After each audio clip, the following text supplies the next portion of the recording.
Olá, irmãos. Vamos então, neste momento, fazer uma pequena prece para darmos início à nossa leitura desta obra tão maravilhosa. Pedimos então, neste momento, a Deus que possam nos inspirar os bons irmãos, a fim de que possamos aqui elucidar as nossas dúvidas, as dúvidas dos ouvintes que nos ouvem, dos espíritos que nos ouvem, e que possamos nós colher os frutos dessa leitura e levá-los à edificação da nossa vida. Que assim seja. Bem, meus irmãos, começando a ler o nosso livro, o nosso lar, temos na primeiro título Novo Amigo, por Emmanuel, onde ele faz um pequeno prefácio onde ele diz assim: os prefácios em geral apresentam autores, exaltando-lhes o mérito e comentando-lhes a personalidade. Aqui, porém, a situação é diferente. Embalde os companheiros encarnados procurariam o médico André Luiz nos catálogos da Convenção. Por vez, o anonimato é filho do legítimo entendimento do verdadeiro amor. Para redimirmos o passado escabroso, modificam-se tabelas de nomenclatura usual na reencarnação. Funciona o esquecimento temporário como bênção da divina misericórdia. André precisou, igualmente, cerrar a cortina sobre si mesmo. É por isso que não podemos apresentar o médico terrestre e autor humano, mas sim o novo amigo e irmão na eternidade. Aqui vem Emmanuel nos esclarecer que André, não importa se ele foi um médico sanitarista, como muitos acreditam que era, ou se ele foi simplesmente mais um médico. O que importa é o conteúdo da sua mensagem, conteúdo analisado, trabalhado, estudado, que aqui nesse livro nos traz. Dando continuidade, é por isso que não podemos apresentar o médico terrestre, o autor humano, mas sim o novo amigo e irmão na eternidade. Por trazer valiosas impressões aos companheiros do mundo, necessitou despojar-se de todas as convenções, inclusive a do próprio nome, para não ferir corações amados, envolvidos ainda nos velhos mantos da ilusão. Os que colhem as espigas maduras não devem ofender os que plantam à distância, nem perturbar a lavoura verde ainda em flor. Reconhecemos que este livro não é único. Outras entidades já comentaram as condições da vida além-túmulo. Entretanto, há muito desejamos trazer ao nosso círculo espiritual alguém que possa transmitir a outrem o valor da experiência própria, com todos os detalhes possíveis e a legítima compreensão da ordem que preside o esforço dos desencarnados laboriosos e bem-intencionados nas esferas invisíveis ao olhar humano, embora intimamente ligados ao planeta. Veja que aqui ele fala do médium que há muito tempo eles desejavam trazer, mas que precisavam de alguém que podia transmitir esse valor da experiência própria com todos os detalhes. Então não podia ser qualquer médium, tinha que ser Chico Xavier. Dando continuidade, certamente que numerosos amigos sorriram ao contato de determinadas passagens das narrativas. O inabitual, entretanto, causa surpresa em todos os tempos. Quem não sorria na Terra anos atrás quando se lhe falasse da aviação, da eletricidade, da radiofonia? A surpresa e a perplexidade e a dúvida são de todos os aprendizes que ainda não passaram pela lição. É mais que natural, é justíssimo.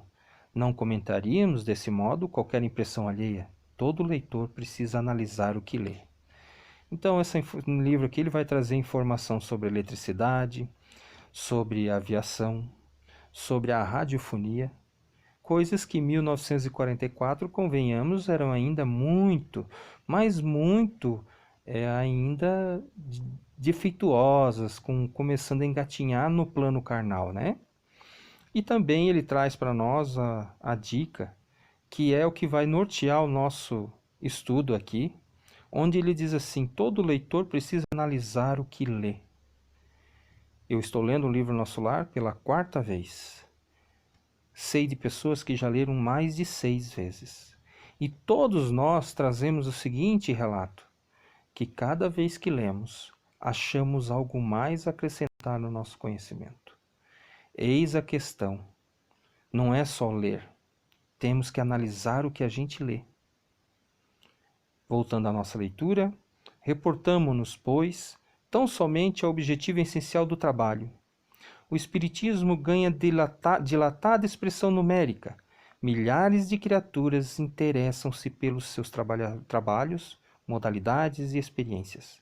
Nesse campo imenso das novidades, todavia, não deve o homem descurar de si mesmo. Não basta investigar fenômenos, aderir verbalmente, melhorar a estatística, doutrinar consciências alheias, fazer proselitismo e conquistar favores da opinião.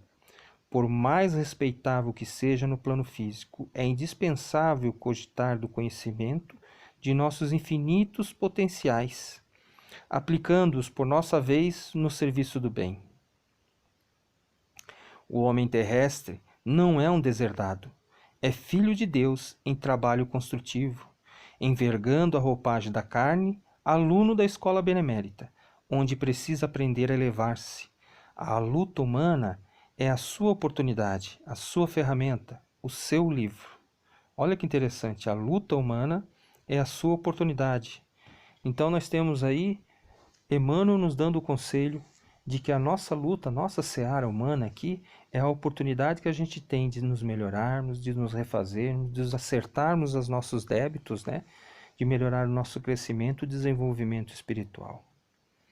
O intercâmbio com o invisível é um movimento sagrado, em função restauradora do cristianismo puro, que ninguém, todavia, se descuide das necessidades próprias no lugar que ocupa pela vontade do Senhor. Olha que interessante isso aqui.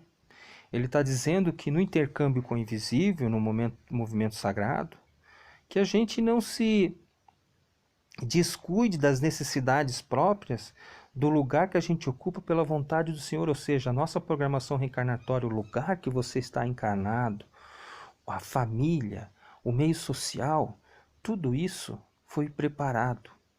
Então que você não se descuide com as oportunidades que aparecerem no seu caminho, que você não se descuide com você mesmo.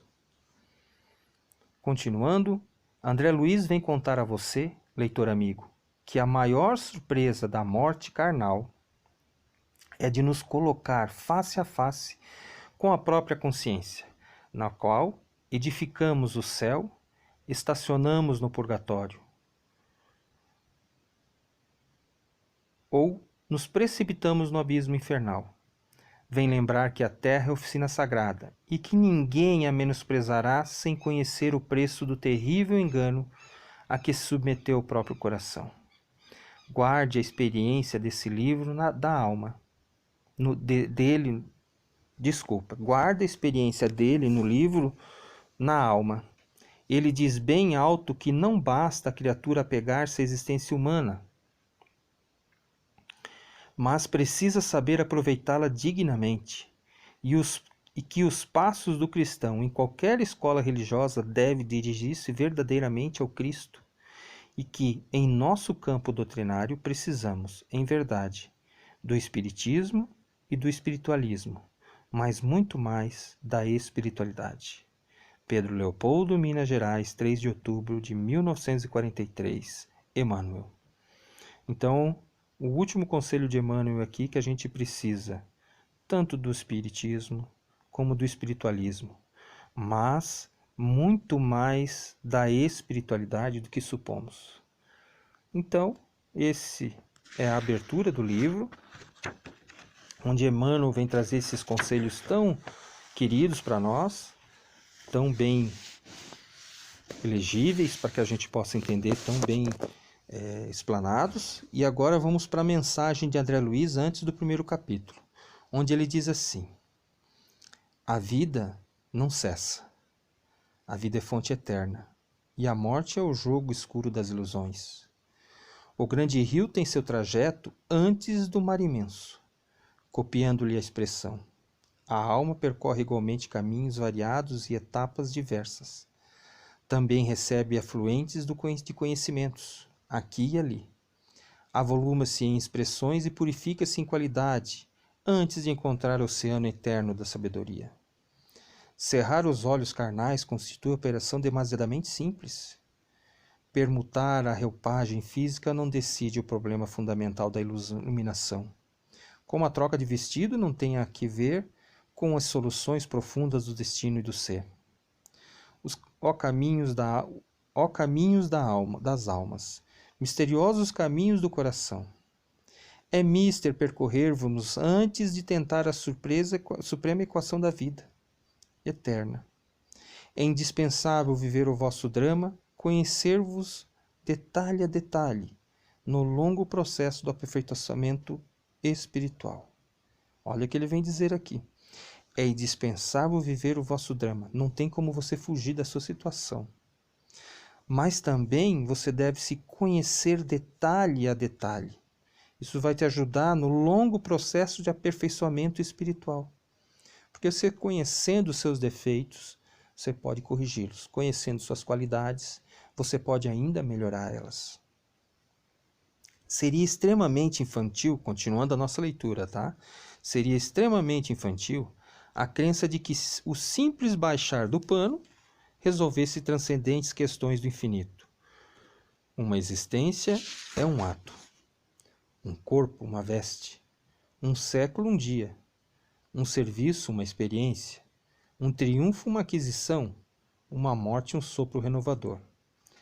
Quantas experiências, quantas existências, quantos corpos, quantos séculos, quantos serviços, quantos triunfos, quantas mortes necessitamos ainda?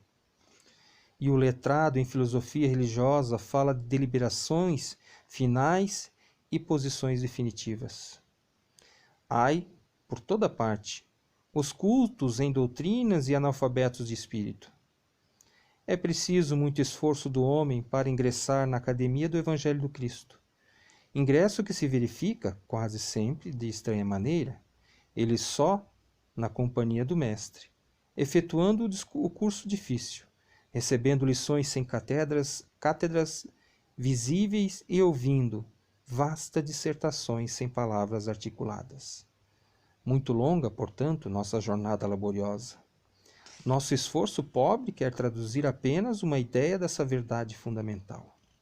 Grato, pois, meus amigos, manifestamo-nos junto a vós outros no anonimato que obedece à caridade fraternal. A existência humana apresenta a grande maioria de vasos frágeis que não podem conter ainda toda a verdade. Aliás, não nos interessaria agora senão a experiência profunda, com os seus valores coletivos. Não atormentaremos alguém com a ideia da eternidade. Que os vasos se fortaleçam, em primeiro lugar. Forneceremos somente algumas ligeiras notícias aos espíritos sequiosos dos nossos irmãos na senda da realização espiritual. Aqui vale ressaltar: forneceremos somente algumas ligeiras notícias aos espíritos sequiosos de nossos irmãos. Será que serão só algumas ligeiras notícias? Será que lhe foi permitido falar tudo? Com certeza ele teria muito mais a que nos falar, mas nós não estaríamos preparados para ouvir tudo isso em 1944. E não estamos preparados hoje para essa continuidade de estudo, porque tem muitas coisas que ainda nos farão entender que a doutrina tem as suas mudanças, as suas nuances, as suas elevações, e nós vamos precisar entender que o amar o próximo, ao que o Cristo se resumiu, que vai ser muito, muito, mas muito difícil nós conseguirmos isso nessa nossa caminhada evolutiva sem nós nos colocarmos à disposição do bem. Continuando.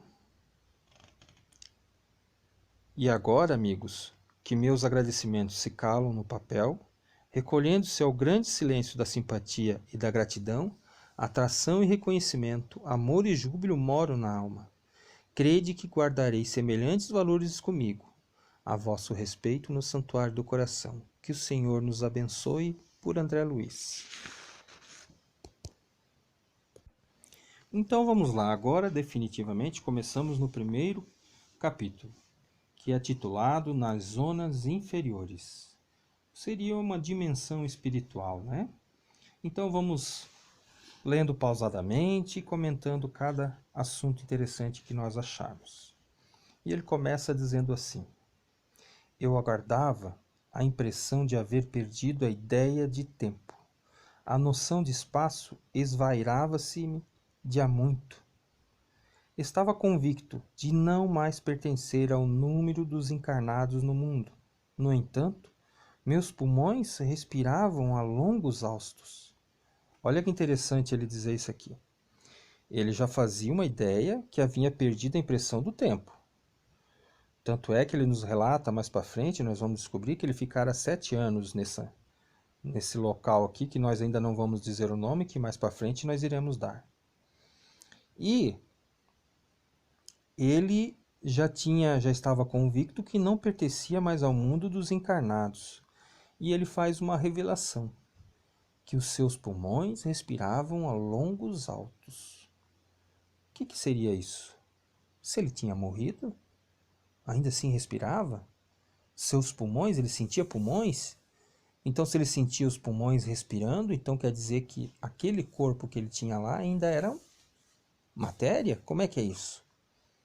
Olha que interessante o que ele traz aqui para nós. Ele faz a gente refletir. Se ele já tinha consciência que tinha desencarnado, ele já sabia que estava lá há algum tempo, já tinha se desvencilhado do corpo físico, mas ao mesmo tempo ele sentia que o seu pulmão enchia de ar. Ele respirava fundo.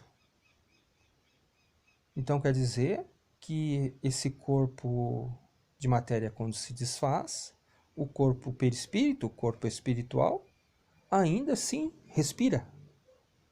Então a gente vai ver mais para frente como é interessante essas dicas que ele vai dando, que o perispírito, que é moldado à semelhança desse corpo físico, tem algumas situações que nós vamos descobrindo que vão ser valiosas para o nosso conhecimento espírita.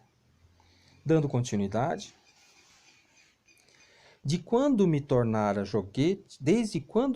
joguete de forças irresistíveis, impossível esclarecer, sentia-me, na verdade, amargurado duende nas grades escuras do horror, cabelos eriçados, corações aos saltos, medo terrível senhorando-me. Muitas vezes gritei como louco, implorei piedade e clamei contra o doloroso desânimo que me subjugara o espírito. Quando o silêncio implacável não me absorvia, a voz estentórica, lamentos mais comovedores que os meus, respondiam-me os clamores. Outras vezes, gargalhadas sinistras rasgavam a quietude ambiente. Algum companheiro desconhecido estaria, a meu ver, prisioneiro da loucura. Formas diabólicas, rostos alvares, expressões animalescas surgiam de quando em quando, agravando-me o assombro. A paisagem, quando não totalmente escura, aparecia banhada de luz alvacenta, como que amortalhada em neblina espessa, e os raios do sol aqueciam de muito longe. Então, coração aos saltos, ele diz. Então, seu coração estava batendo de aflição. Ele clamava, ele implorava por piedade. Por que ele não foi atendido, então, se ele clamava? Lamentos mais comovedores que os meus. Ele conseguia, além de estar naquele desespero, naquela agonia, naquele estresse, de pedir, de clamar, ele ainda conseguia ver que tinha gente pior do que a situação dele. Formas diabólicas, rostos alvares, ou seja, várias pessoas diferentes, vários rostos diferentes de homem, de mulheres, expressões animalescas surgiam de quando em quando, a paisagem, ele chega a falar da paisagem. Tanto é que no filme a gente tem uma noção de paisagem, quando ele fala aqui, fica claro e evidente, né?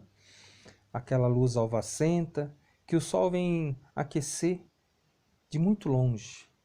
Então a gente percebe que aquele lugar escuro, sinistro, com a imagem meio que um nevoeiro passando, um charco, né? Continuando então. A estranha viagem prosseguia. Com que fim? Quem o poderia dizer? Apenas sabia que fugia sempre. O medo me impelia de roldão, onde o lar, a esposa, os filhos. Perdera toda a noção de rumo. O receio do ignoto e o pavor da treva absorvera-me de todas as faculdades de raciocínio, logo que me desprendera dos últimos laços físicos em pleno sepulcro. Ou seja, o medo do desconhecido, logo que se desprendera dos laços físicos. Então quer dizer que ele percebeu, que ele viu esse desprendimento dos laços físicos no sepulcro. Então ele relata aqui que ele chegou a ver o desprendimento dos seus últimos laços físicos no sepulcro. E que o medo, esse ignoto que diz ali, é o medo do desconhecido, né? Nós também temos, né? O medo do desconhecido, a morte, por mais que nós espíritas refletimos, todos nós ainda dizemos que nós compreendemos, que sabemos que estamos só de passagem, mas no momento que ela bater na nossa porta, que a gente perceber que ela está chegando, a gente com certeza vai tentar viver. Vai tentar ficar um pouquinho mais aqui. Continuando a nossa leitura, atormentava-me a consciência. Preferia a ausência total da razão e não ser, o não ser. De início, as lágrimas lavaram-me incessantemente o rosto e apenas, em muitos raros, felicitavam-me a bênção do sono. Interrompiam-se, porém, bruscamente a sensação de alívio. Seres monstruosos acordavam-me irônicos, era imprescindível fugir deles. Reconheci agora a esfera diferente erguer-se da poalha do mundo, e todavia era tarde. Pensamentos angustiosos atiravam-me o cérebro. Mal delineava projetos de solução incidentes numerosos impeliam-me às condições estonteantes. Em momento algum, o problema religioso surgiu tão profundamente a meus olhos. O princípio puramente filosóficos, políticos e científicos figuravam-se-me agora extremamente secundários para a vida humana.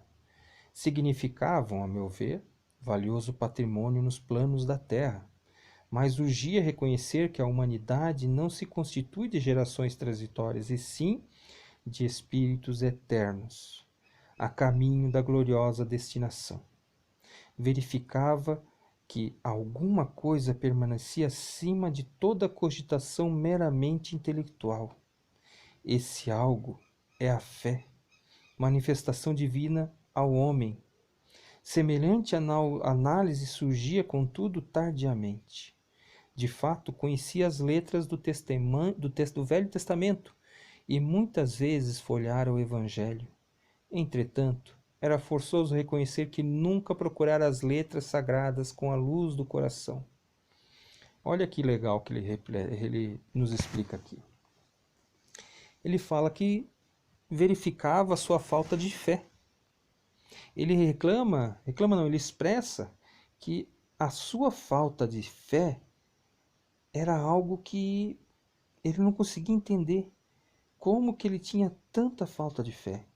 E que de fato ele até conhecia o Velho Testamento, mas muitas vezes só folheara o Evangelho e reconhecer que nunca procurava as letras sagradas com o coração, com a luz do coração, que era só simplesmente corria os olhos, elas saíam as palavras pela boca, mas nenhuma consciência ficava no coração daquelas palavras. Então a gente pode entender aqui que não é muito diferente de hoje, né? Muitas vezes hoje, ainda assim, há muitos de nós ainda nesse caminho. Continuando a nossa leitura, ele continua assim. identificava-as por meio da crítica dos escritores menos afeitos ao sentimento e à consciência, ou em pleno desacordo com as verdades essenciais. Noutras ocasiões, interpretava-as com o sacerdócio organizado, sem sair jamais do círculo de contradições que estacionara voluntariamente. Em verdade, não fora um criminoso no meu próprio conceito. A filosofia do imediatismo, porém, absorvera-me. A existência terrestre, que a morte transformara, não fora assinalada de lances diferentes da craveira comum. Filho de pais excessivamente generosos, conquistara meu título universitário sem maior sacrifício. Compartilhar os vícios da mocidade do meu tempo, organizar o lar, conseguira filhos, perseguira situações estáveis que garantisse a tranquilidade econômica do meu grupo familiar, mas examinando atentamente a mim mesmo, algo me fazia experimentar a noção de tempo perdido, com silenciosa acusação da consciência. Olha que interessante ele traz para nós aqui quanto que a gente perde muitas vezes o nosso tempo com vícios diferentes da mocidade, com a parte econômica, né? Com a parte social, e a gente esquece que o nosso grupo familiar precisa ser mais aprimorado, precisa estar mais atento a essas situações. Continuando aqui, habitaria a terra, gozar-lhe os bens, colher as bênçãos da vida, mas não retribuíra um centil de débito enorme. Não lhe retribuíra centil de débito enorme. Tivera pais cuja generosidade e sacrifícios por mim nunca avaliei. Esposa e filhos que prendera ferozmente nas teias rijas do egoísmo destruidor. Possuía um lar que fechei a todos os que palmilhavam o deserto da angústia. Deliciara-me com os júbilos da família, esquecido de estender essa bênção divina à imensa família humana, surdo a comezinhos deveres da fraternidade. Ou seja, ele relata que ele foi egoísta, destruidor com sua família. Seu egoísmo chegou a destruir a sua família. Quando ele diz destruir a família, não é que dilacerou a família. A gente percebe através do filme que essa destruição que ele falou aqui destruiu a fraternidade dentro do seu lar. Ele percebeu que ele deu muito mais valor às coisas materiais do que às coisas espirituais, do que certos sentimentos amorosos. Então é isso quando ele bota que esposa e filhos que prendera ferozmente. As bênçãos divinas da imensa família humana, ele não estendeu isso para fora do seu lar. Então ele se perdeu nesse sentido, né? Da fraternidade, dos deveres de fraternidades que a gente ficaram meio esquecidos todos esses anos ainda, né? A gente ainda percebe que a humanidade ainda está muito longe disso. Continuando a nossa leitura, ele diz assim: enfim, como a flor da estufa, não suportava agora o clima das realidades eternas. Não desenvolver os germes divinos que o Senhor da vida colocara em minha alma. Sufocara-os criminosamente, no desejo incontido de bem-estar. Não adestrar os órgãos para a vida nova. Quando ele diz aqui não adestrar os órgãos para a vida nova, os excessos, né? Os excessos da bebida, da gula, né? Os vícios que nos trazem as perturbações. Então, ele não adestrar o seu organismo para a vida nova. Continuando, era justo, pois, que aí despertasse a maneira de aleijado que, restituindo ao rio infinito da eternidade, não pudesse acompanhar senão compulsoriamente a carreira incessante das águas. Ou, como o mendigo infeliz que, exausto em pleno deserto, perambula à mercê de impetuosos tufões. Ó amigos da terra, quanto de vós podereis evitar o caminho da amargura com o preparo dos campos interiores do coração? Acendei vossas luzes antes de atravessar a grande sombra, Buscai a verdade antes que a verdade vos surpreenda. Suai agora, para chorardes, não chorardes depois. Conselho desse irmão que nos dá, né? Quanto de vós podereis evitar o caminho da amargura? Se a gente puder, a gente deve evitar, né? E atravessar a luz da escuridão para que a gente não precisa depois ser surpreendido, né? Suai agora, é que agora a gente precisa fazer o melhor por nós dessa vida, né? Melhoramento dessa vida é agora, não é depois.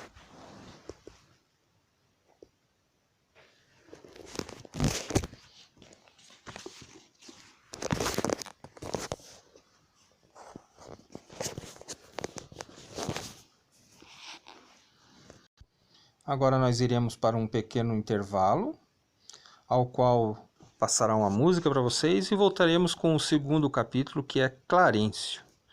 Até já! Olá, então voltamos agora com o capítulo 2, intitulado de Clarencio. Como no primeiro, vamos lendo e refletindo e estudando sobre essa obra. Suicida, suicida, criminoso, infame. Gritos assim cercavam-me de todos os lados. Onde os sícaros do coração empedernido, por vezes enxergava-os de relance, escorregadios na treva espessa, e quando o meu desespero atinge o auge, atacava-os mobilizando extremas energias. Em vão, porém, esmurrava o ar nos paroxismos da cólera. Gargalhadas sarcásticas feriam-me os ouvidos enquanto os vultos negros desapareciam na sombra. Por que chamavam eles de suicida, será? De infame, de criminoso. Por que será? Vamos tentar ler mais para frente aqui para nós entender. Gargalhadas sarcásticas feriam-me os ouvidos enquanto os vultos negros desapareciam na sombra.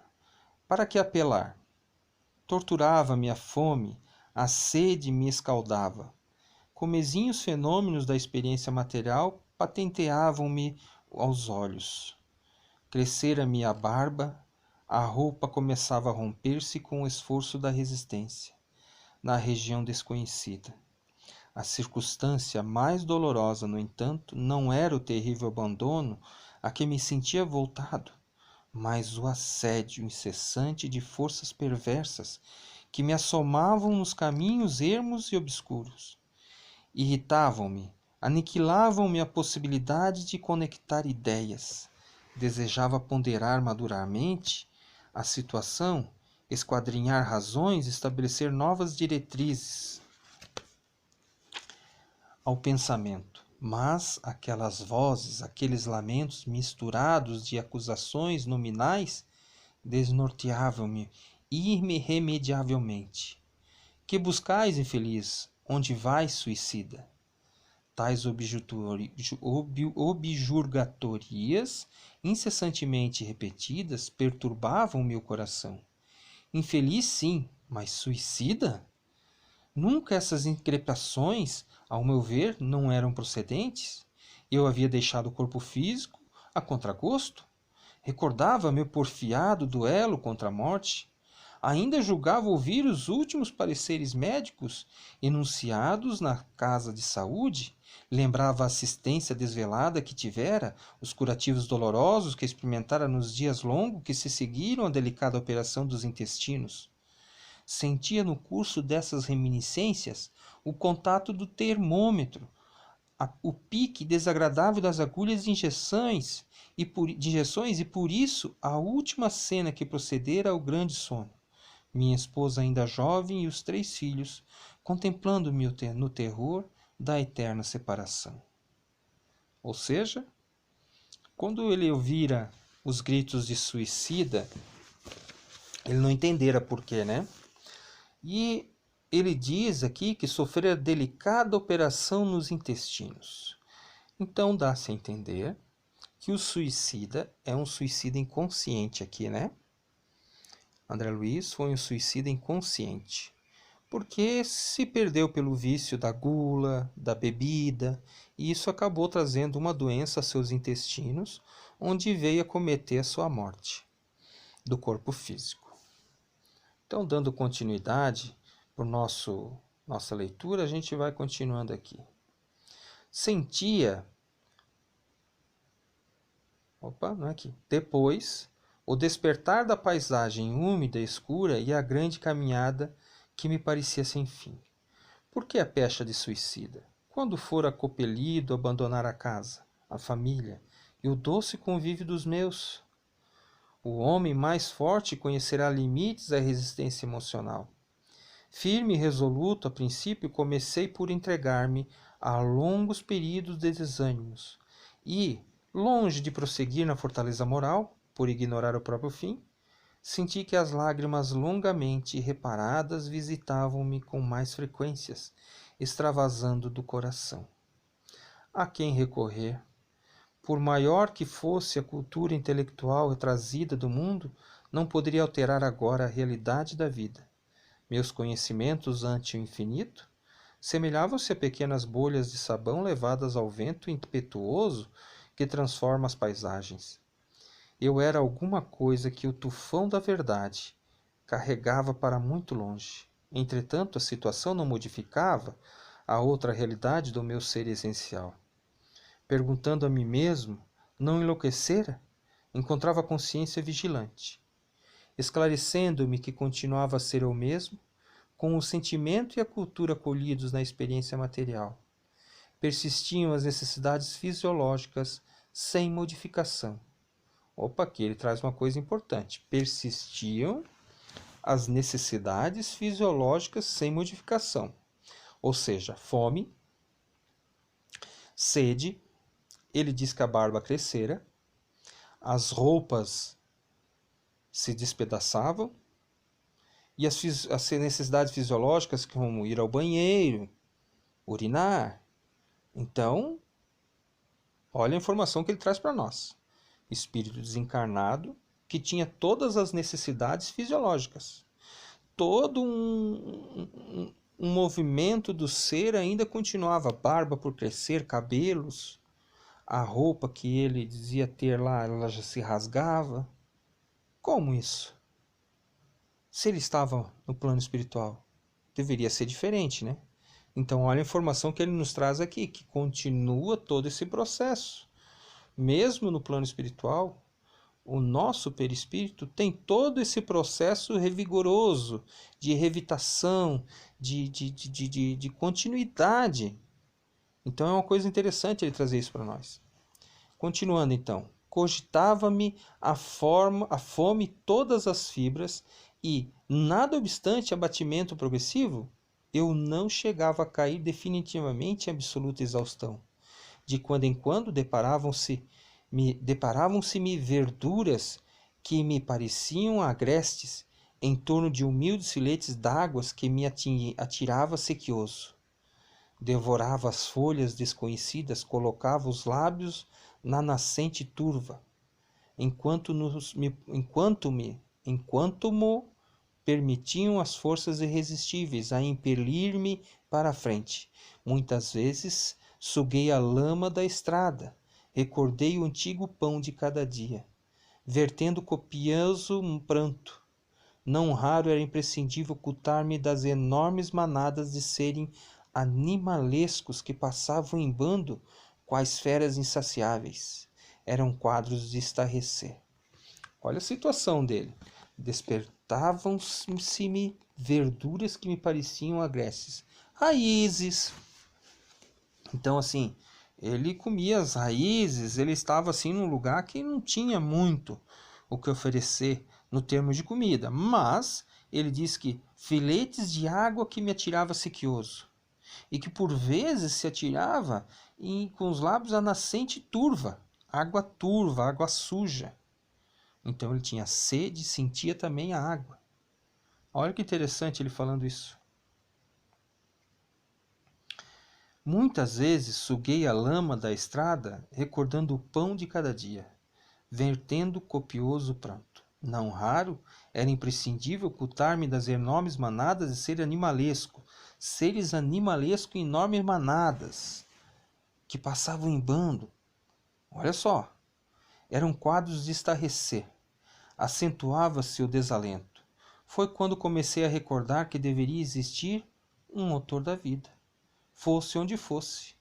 Essa ideia confortou-me. Eu, que detestara as religiões no mundo, experimentava agora a necessidade de conforto místico. Médico, extremamente arraigado ao negativismo da minha geração, empunhava-se-me a atitude renovadora. Tornava-se imprescindível confessar a falência do amor próprio, a que me consagrara orgulhoso. Então aqui tem onde começa o primeiro princípio onde ele fora acolhido. Quando ele diz assim: impunha-se-me atitude renovadora. Ou seja, ele começou a renovar as suas atitudes, os seus conceitos, e percebeu que isso estava fazendo com que o amor próprio que ele tinha pelaquela parte materialista estava morrendo. Que ele percebia que tinha um excelso Criador da vida e que ele estava dando mais valor ao lado místico do que ao lado material, porque o lado material não estava mais suprindo as suas necessidades. Então, dando continuidade aqui, e quando as energias me faltaram de todo, quando me senti absolutamente colado ao lado da terra, sem forças para reerguer-me, pedi ao Supremo Autor da natureza me estendesse as mãos paternais e em tão amargurosa emergência. Quanto tempo durou a rogativa? Quantas horas consagrei a súplica, de mãos postas, imitando uma criança aflita? Apenas sei que a chuva das lágrimas me lavou o rosto, que todos os meus sentimentos se encontravam na prece dolorosa. Então chegou o momento onde ele foi acolhido, mas para que isso acontecesse, o que ele teve que fazer? Teve que ser humilde. Teve que rogar ao autor da natureza que me estendesse as mãos paternais, pediu ao Pai. Estaria então completamente esquecido? Não era igualmente filho de Deus, embora não cogitasse de conhecer-lhe atividade sublime quando engolfado nas vaidades da experiência humana? Por que não me perdoaria o Eterno Pai, quando providenciava ninho às aves inconscientes e protegia, bondoso, a flor tenra dos campos agrestes? Ah, é preciso haver sofrido muito para entender todas as misteriosas belezas da oração. É necessário haver conhecido o remorso, a humilhação, a extrema desventura para tomar com eficácia o sublime elixir da esperança. Foi nesse instante que as neblinas espessas se dissiparam e alguém surgiu, emissário dos céus. Um velhinho simpático me sorriu paternalmente, inclinou-se, fixou-se nos meus os grandes olhos lúcidos e falou: coragem, meu filho. O Senhor não te desampara? Amargurado pranto banhava minha alma toda. Emocionado, quis traduzir meu júbilo, comentar a consolação que me chegava, mas reunindo todas as forças que me restavam, pude apenas inquirir: quem sois? Generoso emissário de Deus? O inesperado benfeitor sorriu bondoso e respondeu: chamo-me Clarencio. Sou apenas teu irmão. E, percebendo o meu esgotamento, acrescentou: agora, permanece calmo e silencioso. É preciso descansar para reaver as energias. Em seguida, chamou 2 companheiros que guardavam atitude de servo desvelados e ordenou: prestemos ao nosso amigo os socorros de emergência. Alvo lençol foi estendido ali mesmo. À guisa da maca improvisada, apresentando-me ambos os cooperadores a me transportarem generosamente. Quando me alçavam cuidadosos, Clarencio meditou intensamente e esclareceu, como quem recordava inadiável obrigação: vamos sem demora, preciso atingir nosso lar com a presteza possível. E assim a gente termina o capítulo 2, onde ele ressalta para nós que foi necessário que ele se ajoelhasse, clamasse a Deus, né, e pedisse aquele sentimento onde ele diz que é a beleza da oração. Então, quando ele colocou o clamor, quando ele colocou a sua humildade, a sua esperança, através da simples oração, da singela oração, o que aconteceu? Deus o atendeu. Ali foi o momento de amparo da espiritualidade para com ele. Então, como diz Clarencio, o Senhor não te desampara, mas é necessário que a gente o procure. Então, como diz assim no Evangelho, busque, procura que o céu te ajudará, né? É aqui que ele se achou. Quando ele buscou, ele achou. Quando ele pediu, foi atendido. Então, muitas vezes, no nosso cotidiano, essas informações que ele está trazendo até agora aqui, ó, fazem com que a gente reflita. Ainda hoje, a gente ainda tem irmãos na nossa caminhada que não têm o costume de pedir em oração, que não têm o costume de fazer as suas orações com fervor, com clamor, com humildade. Então a gente coloca hoje, o término desse capítulo, os conselhos de André Luiz, que ele colocou-se de joelhos, mãos alvas, como ele diz, mãos juntas, né? E fez-se a clamar, a pedir a Deus pelo seu amparo. No próximo capítulo, nós estudaremos a oração coletiva, no capítulo 3. Então fica aqui, desde já, o meu muito obrigado a todos e que a gente possa fazer novamente uma oração pedindo a Deus que nos ampare, que nos ilumine e que nosso trabalho aqui nada mais é do que expressar as belas palavras do amigo André Luiz, ditadas ao amigo Chico, onde nós possamos aqui extrair o conhecimento e trazer a todos vocês aquilo que nos agrada, que nos é leal à doutrina espírita e que nos faz trazer a todos um pouquinho mais de conhecimento e agradecimento. Que assim seja. Boa semana a todos.